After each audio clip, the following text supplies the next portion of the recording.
Jovem Pan. O consumismo nunca esteve tão comum. O avanço constante da tecnologia digital e os 2 anos da pandemia de coronavírus foram os fatores determinantes desta alteração no comportamento das pessoas. No entanto, o resultado disso não é dos melhores. Haja vista que nem todos os consumidores conhecem seus direitos. A advogada Fernanda Souto informa o que o consumidor deve fazer para não ser lesado. É isso, o consumidor precisa estar atento aos direitos dele. Nós temos que o consumidor, conforme previsto no CDC, o Código de Defesa do Consumidor, a lei que protege os consumidores, que o direito à informação é muito importante para o consumidor. O consumidor também tem o direito de ter produtos e serviços que não tragam riscos à sua saúde, à sua segurança, à sua vida.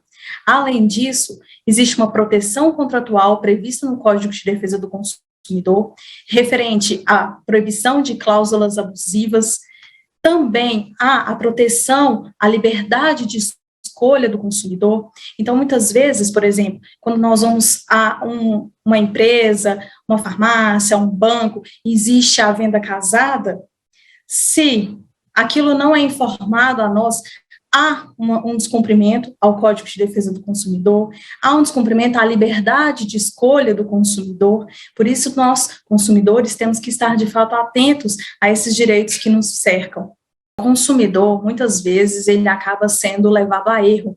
Quando ele não tem, por exemplo, a liberdade de escolha, ao ser oferecido para ele uma venda casada em um banco, nós sabemos hoje que o comércio eletrônico está em alta e nós temos que nos lembrar que o consumidor tem direito de saber os preços e os valores, e isso, muitas vezes, os leva a ter que chamar o dono da loja para perguntar aquele valor em box, como a gente fala, e isso gera um problema.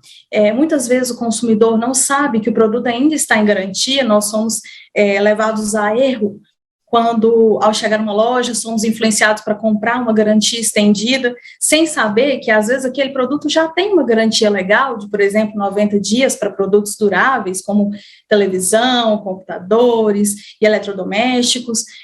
Muitas vezes chegamos, às vezes, em bares e restaurantes e pagamos os 10% do garçom sem nos atentar para que de que aquilo é uma faculdade do consumidor.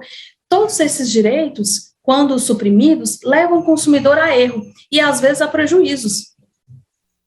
Fernanda Souto diz ainda quais os problemas mais comuns que o consumidor pode experimentar por causa do desconhecimento dos seus direitos. Muitas vezes, a maioria desses problemas de consumidores são retratados junto ao PROCON. Nós temos aqui o PROCON municipal, mas, mesmo assim, demandas chegam aos escritórios de advocacia no sentido de cobranças indevidas, cláusulas abusivas, como, por exemplo, multas exorbitantes, inscrição indevida nos órgãos de proteção ao crédito, como o SPC e Serasa, são problemas mais comuns no nosso dia a dia de escritórios de advocacia. Não, é muito importante que os consumidores se atentem, todos nós fiquemos atentos, procurando saber os nossos direitos, para que a gente possa exigir, seja por meio do PROCON, seja por meio de questionamentos junto às empresas, para que todos possam se adequar e evitarem esse tipo de problema que acaba sendo um grande aborrecimento a todos.